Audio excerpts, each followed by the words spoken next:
हाय एवं बहनों, नमो नमः। आप लोग का संस्कृत संगम में स्वागत है। आप पढ़ रहे हैं किरातार्जुनीयम प्रथम सर्ग चल रहा है और द्रौपदी उद्बोधन चल रहा है।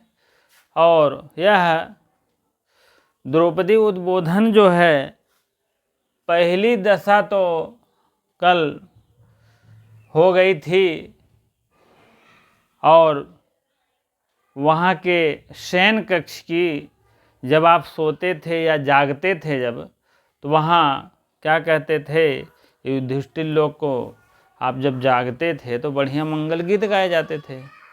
और यहाँ कौन सा मंगल गीत गाया जा रहा है? यहाँ तो सियारिनियों के गीत, श्रृंगालों का गीत गाया जा रहा है। अब दूसरी जो है दशा आपका भोजन है। भोजन वहाँ कैसे खाते थे? ब्राह्मण पहले खिलाए जाते थे, तो ब्राह्मण से बचे हुए भोजन, बचे का मतलब जूठा नहीं, उस पहले ब्राह्मण को खा लेते थे, तो उसके बाद जो शेष बचता था तब आप खाते थे, तो आपका शरीर बहुत काशकाय होता था, अच्छा रहता था शरीर। लेकिन यहाँ किस टाइप भोजन कर रहे हैं वही बता रहे हैं, ठीक है। वंशज छंद है, सहयोक्त अलंकार है, इसको जानते रहिए। जतौ तो बंथत मुदीरितम जरौ, जतौ तो बंथत मुदीरितम जरौ, पुरोपनीतं नृपरामणीयकं, दुजातिशेषेण यद् तद् अंधशाः, तदद्ते वन्यफलाशिनः परम्, परेति कार्षम यशसा समम वपुहो। वपु मीन आपका शरीर कितना अच्छा था मालिक, यहाँ आप खा रहे हैं तो आपका शरीर कृशकाय होता जा रहा है, दुर्बल होता जा रहा है। फल फूल खा रहे हैं तब भी ये हाल है। हाँ, पुरोपनीतम नृपरमणीयकम, ठीक है। सहयोक्त अलंकार है, एक दूसरे के सहयोक्त सहायता होती है, सह में साथ रहता है तो आपका हो जाता है सहयोक्त अलंकार। अभी बता रहे हैं उसको अलंकार के विषय में। परेत यहाँ वृद्धि संधि है, तुरंत लिख लीजिएगा, वृद्धिरेच वृद्धि संधि। और यशसा तृतीय एक वचन, समम द्वितीय एक वचन, अभी बता रहा फलासीन पंचमी षष्ठी, परम द्वितीय एक वचन, अंधसा, अंधसा यही टूटेगा जब, यहाँ यद हो जाएगा, यद एतद एतत ततत कर दीजिए, अंधसा, अंधसा तृतीय एक वचन, ये भी मान चलिए। हाँ, दुजात शेषेण, दुजात मीन ब्राह्मण, दुज मीन ब्राह्मण, यहाँ लिख लीजिए दुज मीन, दुज मीन आगे लिख दीजिए ब्राह्मण, ब्राह्मण, दूब दा, दूर्वा, दूर्वा मीन दूब। हाँ, दुजात शेषेण ब्राह्मण, दूब, दांत पक्षी, दांत दांत दांत तीसरा और चौथा आपका पक्षी, ठीक है। उसके बाद आपका हो जाएगा पक्षी और दूर्वा कांडा, पांचवा दूर्वा कांडा। इतना चीज होता है ब्राह्मण द्विज मीन, द्विज मीन ब्राह्मण, दोबारा जन्म होता है जनेऊ के संस्कार में। दूर्वा जान रहे हैं, इनका भी, दांत का भी, पक्षी का भी, दूर्वा का, 5 चीज होता है द्विज मीन ब्राह्मण, ठीक है। अब इधर आप देखिए अर्थ, अति द्विजात, द्विज द्विजात शेषेण, अभी बता रहे हैं। पूरा, पूरा था, पूरा नहीं था, पूरा, यहाँ पूरा धन, पुरधन, उपनीतम, ठीक है। यहाँ आय और ओ मिलकर के यहाँ पर गुण विधान बन रहा है, गुण संधि विधान कर रहा है, ठीक है। इतना आप जानते रहे, एक्स्ट्रा माइलेज। चलिए, ठीक है। पूरा मीन पहले, पूरा मीन पहले, उसके बाद उपनीतम, उपनीतम मीन धारण करते थे या प्राप्त हो गया था, पहले आपको प्राप्त हो गया था। नृप मीन हे राजा, हे राजन, आपको तो पहले प्राप्त हुआ था क्या रमणीयकम। रमणीयकम मीन रमणीयता को प्राप्त हो गया था, रमणीयता को प्राप्त हो गया था। कहने का मतलब है आप तो पहले रमणीय दिखाई देते, सुंदर दिखाई देते थे। दुजात शेषन, दुजान माने ब्राह्मण लिख लीजिए यहाँ, ब्राह्मण, ठीक है। अतिशेषेण माने होता है बचे हुए, बचे हुए, हाँ, बचे हुए भोजन। अंधसा मीन क्या होता है, भोजन, ठीक है। अंधसा मीन अन्न या भोजन। पहले तो आपका जो है यद मीन जो, और बचे हुए भोजन, यद और तद, इसको जानते रहिए। यह कहने का मतलब है आप तो जो, हे राजन, आप तो पहले दुजात शेषेण मतलब ब्राह्मण से बचे हुए भोजन के बाद आप भोजन करते थे तो आप जो है रमणीयता को प्राप्त होते थे। क्या प्राप्त होते थे, रमणीयता को प्राप्त होते थे। हे राजन, आप पहले भोजन, ब्राह्मण के भोजन खाने से बचे हुए भोजन को खाते थे तो रमणीयता को प्राप्त होते थे। पहले, हे राजन, पहले आप तो अंधसामीन भोजन करे हुए ब्राह्मण को रमणीयता को प्राप्त होते थे। तद अद्य, तद तत् अद्य, अद्य, अद्य मीन आज, आज, आते मीन तुम्हारा या आपका, तुम्हारा, ये षष्ठी का रूप है, युष्मद का रूप है, युष्मद का रूप है।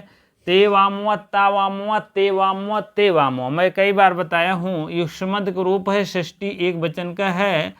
तो आपका हो जाएगा तुम्हारा वन्य फलाशीनः परम। वन्य फलामीन वन, जंगलों से जो फल खा रहे हैं, वन या जंगल, जंगलों से फल फूल खा रहे हैं, तो तब भी आपका परम, ठीक है। यशसा मीन यश के लिए, यश के लिए। परम मीन अत्यधिक, अत्यधिक नहीं हो पा रहा है, ठीक है।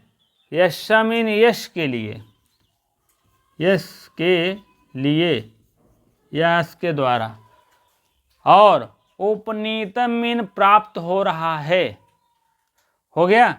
उसके बाद अद्य मीन आज, वन फलासीनः मीन होता है वन के जंगली फलों के खाने से आपका, तद मीन वह, तद मीन वह। और उसके बाद वपु मीन आपका ये शरीर, वपु मीन शरीर, आपका शरीर काशम मीन दुर्बल हो रहा है, दुर्बल कृष्णता को प्राप्त हो रहा है। उसके बाद परेति मीन प्राप्त हो रहा है, प्राप्त हो रहा है, ठीक है। और समम मीन होता है साथ, साथ। अब फिर से अर्थ देख लीजिए क्लियर। पहले हे राजन, हे राजन, पहले आप ब्राह्मणों से भोजन करने से बचे हुए, ब्राह्मणों के भोजन करने से बचे हुए आप भोजन करते थे तो आप रमणीयता को प्राप्त होते थे। आज तद अद्य, आज आप, ते मीन तुम्हारा, आपका, वन फल मीन जंगलू फल फूल खाने से, खाने से, और क्या हो रहा है, आपका शरीर जो है, वपु मीन आपका शरीर अत्यधिक कृशकाय हो रहा है, परम मीन अत्यधिक कृशकाय हो रहा है, कृशता को प्राप्त हो रहा है। समझ गए होंगे अर्थ आप, ठीक है। अब आप लोग अर्थ समझ गए होंगे हे महाराज, हे राजन, इसलिए विस्मयाद बोधक चिन्ह है।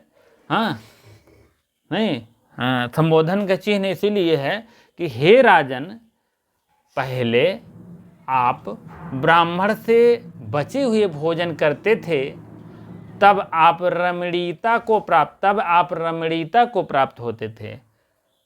तद अद, आज, ते मीन तुम्हारा या आपका, जंगली फल फूलों से खाने से और अत्यधिक दुर्बल, अत्यधिक शरीर, वपुमिन शरीर दुर्बलता को प्राप्त हो रही है। आपका शरीर एकदम दुर्बल होती जा रही है। कहाँ है भैया? पहले तो आप तो ब्राह्मण से बची हुई भोजन खाते थे, तब भी एकदम फर्स्ट क्लास शरीर रमणीयता को प्राप्त थे। कहाँ गया? यह रमणीयता को प्राप्त होता था। लेकिन आज आप जंगली फल फूल खा रहे हैं, फर्स्ट क्लास, कोई दिक्कत नहीं है, तब भी आपका शरीर कैसे दुर्बलता, कार्श्यम माने दुर्बलता को प्राप्त हो रहा। कहाँ है? ठीक है, समझ में आ गया होगा, तुरंत लाइक मारिए। यहाँ वृद्धि संधि है और यहाँ गुण संधि है, पूर्वोपनीतम। ठीक है, और उसके बाद आप सहयोग अलंकार, सहयोग माने एक दूसरे के सह माने साथ। वही शरीर पहले आप रमणीयता को प्राप्त होती थी, वही शरीर आपका, वही वपु क्या हो गया है, आप दुर्बल को प्राप्त हो रहा है। तो क्या है? सह माने यही शरीर साथ साथ चल रहा है ना, तो सहयोग अलंकार प्राप्त हो रहा है। इसीलिए चलिए अर्थ देखिए। हे राजन, आपका जो ये शरीर ब्राह्मणों के भोजन के पश्चात बचे हुए अन्न खाने से रमणीयता को प्राप्त हो रहा था, रमणीयता को प्राप्त हो रहा है। आज जंगली फलों को खाने से आपका शरीर यश के साथ, यश के साथ, यश के लिए, यश के साथ होगा, के साथ, हाँ, यश के साथ जो है अत्यधिक, कहाँ गया? अत्यधिक दुर्बलता को प्राप्त हो रहा है या क्षीणता को प्राप्त हो रहा है। क्षीणता भी लिख सकते हैं, यहाँ कोई ऐसा नहीं है। ठीक है, चलिए अब पद परिचय चलते हैं। ब्राह्मण का अर्थ जानेंगे। दुर्वा का अर्थ द्विज मीन ब्राह्मण होता है, पक्षी भी होता है, दांत भी होता है, दुर्वा कांडा भी होता है, बहुत से होते हैं अर्थ। ठीक है, चलिए अब और तो दूसरी दशा या चल रही, पहली हो गई है, और उसके बाद भी दशाएं तमाम आएगी, आप लोग को बताया जाएगा। ठीक है, चलिए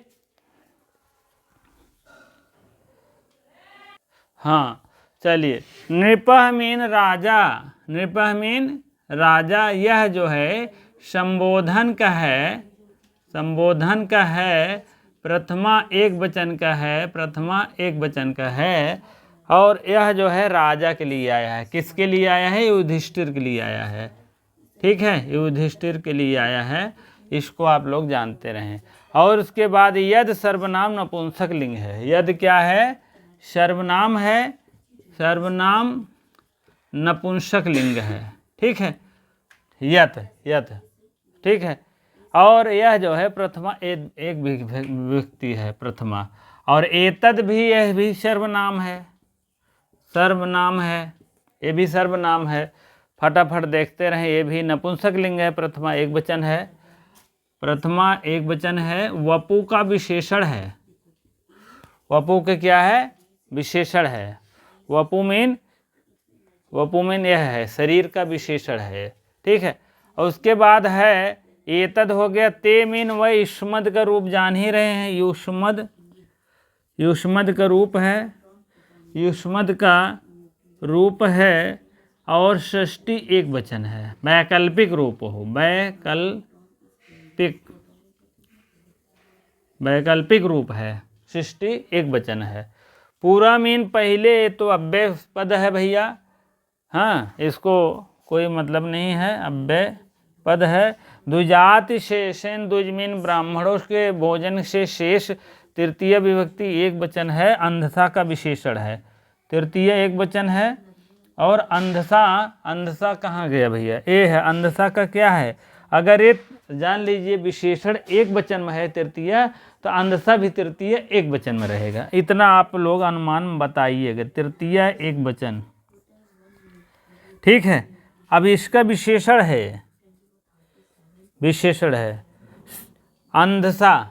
अंधसा का क्या विशेषण है? आप समझ लीजिए कि यशसा अंधसा, और अन्य, और अन्न कौन खाता है? दुजात शेषेण खाते हैं, इसीलिए अन्न क्या है? अन्न शेष हो रहा है, किसके द्वारा? ब्राह्मण के द्वारा अन्न जो है शेष हो रहा है, इसीलिए इनका विशेषण, खाएंगे तो जरूर शेष बचेगा, जो विशेष मत, इसीलिए विशेषण हो गया। रमणीयतकम, रमणीयता मीन होता है, जान लीजिए, सुंदर लगना। रमणीयता को प्राप्त, आकारांत पुल्लिंग नपुंसकलिंग एक वचन है, वपु का विशेषण है।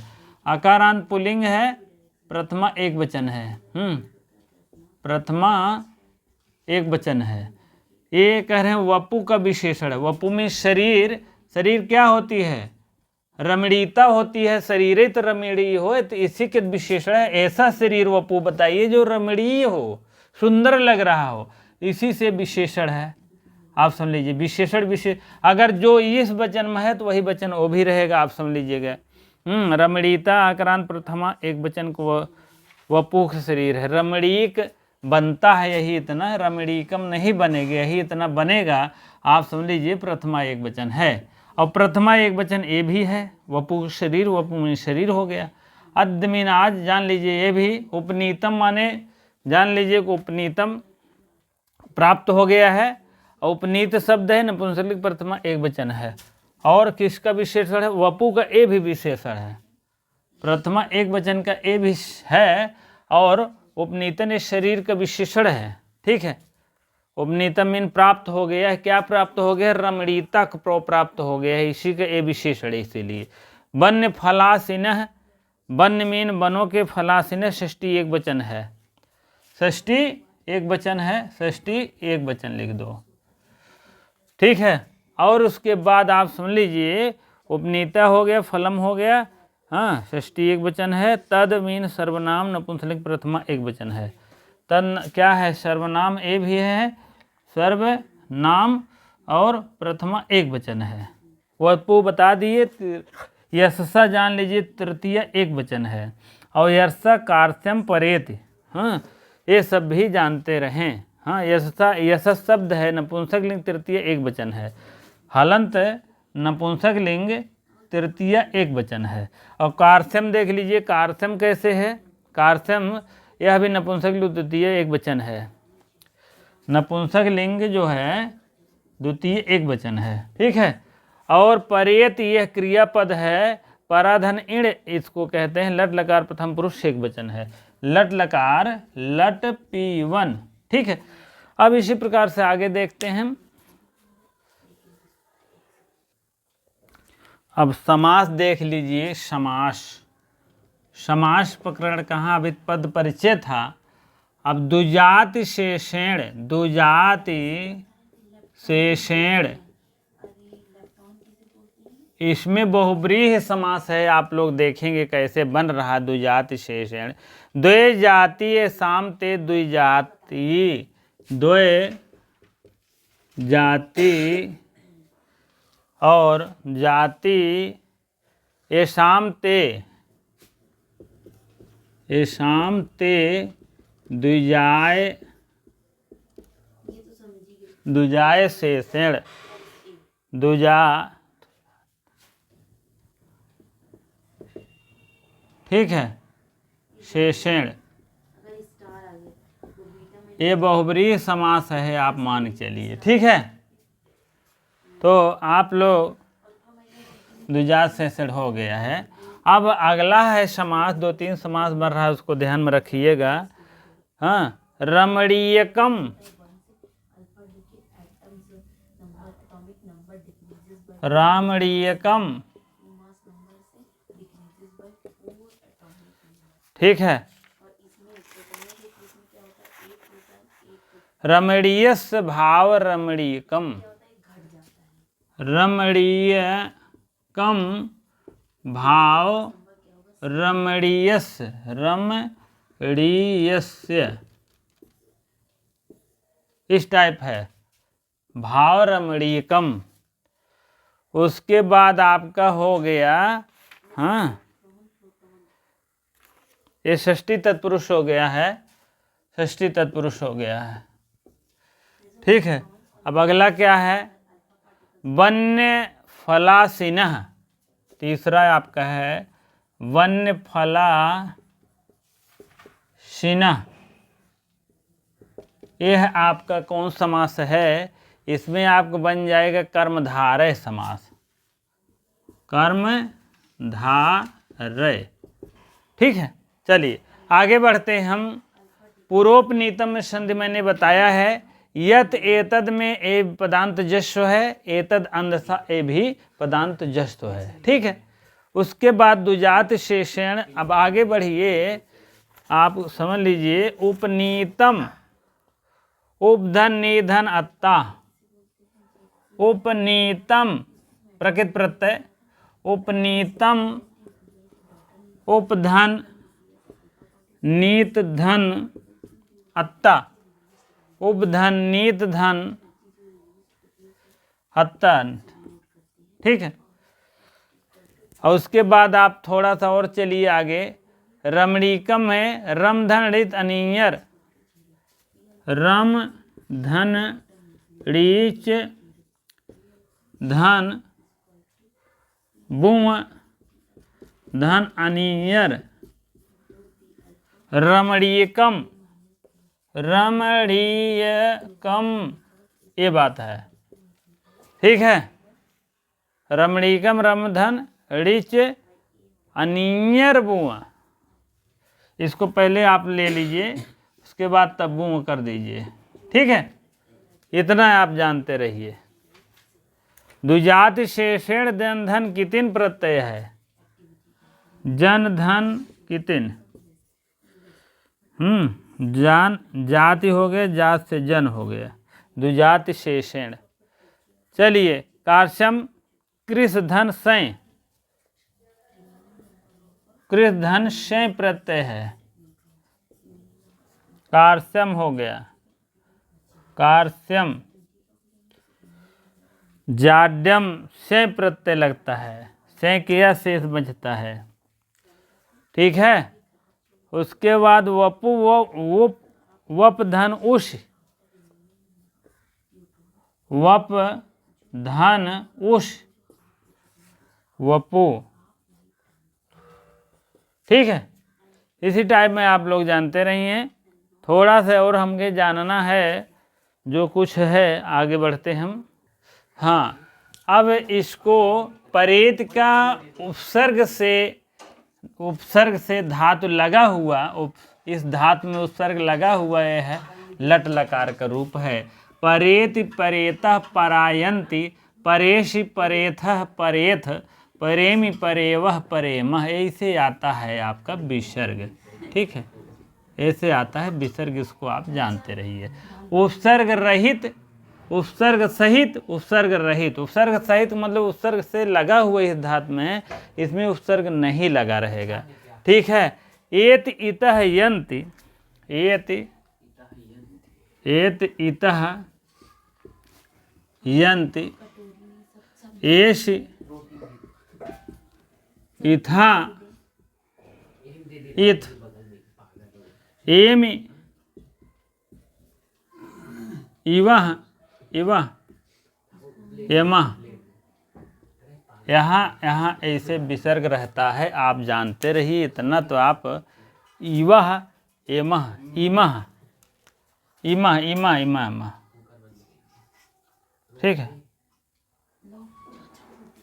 और इसमें एमि है, ए से है, इथा इथ। ठीक है, और बाकी सब सही है। एत इतः यन्ति, एष इथा इथ, एम इवः इमः।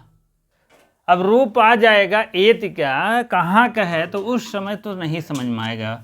ये वाला आपको आया है ना, तो आपके समझ में उस समय हो सकता है भूल जाएं, इसीलिए आप इसको जानते रहें। परेत, ये भी आया है परेत का, पराधन एति। ठीक है, तो कहने का मतलब आप लोग अवश्य ध्यान देते रहें। उसके बाद सहयोग अलंकार, सह उक्ति अलंकार, अलंकार है, इसको भी जाने, क्योंकि आपका यह अलंकार है। इस लाइन में कोई भी पूछा जाएगा, नीचे वाला आप क्या कहते हैं सूक्त वाक्य जाने, उसके बाद आप अलंकार जाने। अलंकार जो बलों से दो पदार्थ बोधक हो जाए, उसे सहयोक्त अलंकार। दो बलों का मतलब होता है, पहले तो आप ब्राह्मण से बचे हुए भोजन खाते थे, कृष्णकाय फर्स्ट क्लास आपका शरीर रहता था, सुंदर काय। लेकिन आज आप इस जंगल में आए हैं, इस वन में आए हैं, 12-13 साल का वनवास आए हैं, इस फल फूल खा रहे हैं, तब बहु आपका शरीर कृष्णकाय होता जा रहा है। द्रौपदी कह रही हैं युधिष्ठिर को, ठीक है, वही बात है। तो आपके बलपूर्वक कोई कार्य किया जाए, जो बल पहले आपका अच्छा था, अब बल कृष्णकाय हो रहा है, क्षीण हो रहा है, क्षीणता को प्राप्त हो रहा है, इसीलिए यहाँ सहयोक्त अलंकार है। ठीक है, अलंकार तो आपका हो गया है, अलंकार हो गया, अलंकार, ठीक है। और उसके बाद छंद हो गया, रस हो गया, हाँ, और क्या कहते हैं, रस, छंद, अलंकार। छंद जान ही रहे हैं, वंशज छंद है पूरे में 2 श्लोक छोड़कर। रस कौन है, शांत रस है, शांति कह रहे हैं, शांत रस है, छंद है, रस है, अलंकार है, और गुण प्रसाद रीत, गुण और रीत, यही 4-5 ठो आप लोग अवश्य जानते रहे। गुण क्या है, गुण प्रसाद है, प्रसाद माधुरोज बताया है मैंने। और रीत क्या है, वैदर्भी रीत है, वैदर्भी मैंने ये भी बताया है, वैद के 5 लाठी, वैद गौ के 5 लाठी मारो, इसी से आप लोग बना लीजिएगा। यह 5 इस श्लोक में बहुत आवश्यक है। चलिए अब क्वेश्चन की तरफ चलते हैं। पुरोपनीतम नृपः रमणीकम, यह कथन किसका है? पुरोपनीतम रमणीयकम, पुरोपनीतम रमणीयकम, पुरोपनीतम रमणीयकम, रमणीयकम किसका कथन है? आएगा तो द्रौपदी का है, द्रौपदी। ठीक है, पहला क्वेश्चन आपके खाते में आ गया है। पुरोपनीतम यह कथन किसका है, किसके लिए है? तो आप युधिष्ठिर मारिएगा। किसका कथन है? तो द्रौपदी मारिएगा, क्योंकि ये युधिष्ठिर के लिए द्रौपदी कह रही है। चलिए दूसरे प्रश्न की तरफ बढ़ते हैं। द्रौपदी फल वन्य फलासीना किसको कह रही हैं? द्रौपदी जो है, द्रौपदी वन्य फलासीनः किसको कह रही हैं? आप इसको लिख दीजिएगा, युधिष्ठिर को कह रही हैं कि पहले आप खूब मोटा रहे, आप काहे दुर्बल होइगे बा। ठीक है, अब तीसरे प्रश्न की तरफ बढ़ते हैं। अंधसा क्या तात्पर्य है? अंधसा, अंधसा से क्या तात्पर्य है? अंधसा से क्या तात्पर्य है? अंधसा से यही तात्पर्य है, अन्न होता है, अन्न। और इसका तृतीय एक वचन का रूप भी है, आप जान लीजिएगा। हाँ, अब विशेषण विशेष मैंने बताया, भिड़ा लीजिएगा। उसके बाद दुज मीन, दुज की उत्पत्ति कैसे हुई? दुज, दुज की उत्पत्ति, दुज मीन पहली बात तो ब्राह्मण जान लीजिएगा। ब्राह्मण मैंने बताया था कई रूपों में पाए जाते हैं। दूर्बा होती है, और क्या कहते हैं, दांत होता है, दूब होता है, दूब कांडा होता है, कई इसके रूप बनते हैं ब्राह्मण के। ठीक है, और उसके बाद दुजा मीन होता है दुज धन जन धन डा, दुज धन जन धन डा। ठीक है, तो कहने का मतलब अब पूरा सब कुछ इसमें क्लियर हो गया है, क्या गुण है, क्या अलंकार है, क्या कहा है। एक श्लोक आपको इसलिए बढ़िया से पढ़ाते हैं, आप लोग बढ़िया से राइट करिए। ठीक है, जिसमें आपको दिक्कत होगा तो आप बताइए, कमेंट बॉक्स में बताइएगा, तब आपको और अच्छे ढंग में हम प्रयास करेंगे। ठीक है, चलिए ठीक है, आज यहीं तक रहेगा। आप लोग को वीडियो अच्छी लगती हो तो लाइक शेयर कमेंट अवश्य करें। ठीक है, दिशा निर्देश माध्यम के अनुसार ज़रूर कहें। ठीक है, पूरे वीडियो देखिए, पूरा लाभ उठाइए। ठीक है, यह सब भंडारा चल रहा है फ्री फंड का, आपकी इच्छा है पढ़िए न पढ़िए, हाँ, आपकी इच्छा है लाइक करिए न करिए, आपकी इच्छा के ऊपर है। अभी तो आप कहीं होते तो ऐप लेते तो पैसा देते तो पूरा फर्स्ट क्लास क्या पढ़ा रहे हैं क्या नहीं, जबकि शुरू से अंत तक एक एक अक्षर निचोड़ कर मैंने बता रहा हूँ, पढ़ा रहा हूँ, लिखा रहा हूँ। अब आपकी इच्छा जैसे हो। ठीक है, चलिए इसी प्रकार से इतनी देर आपको बने रहने के लिए आपको बहुत बहुत धन्यवाद।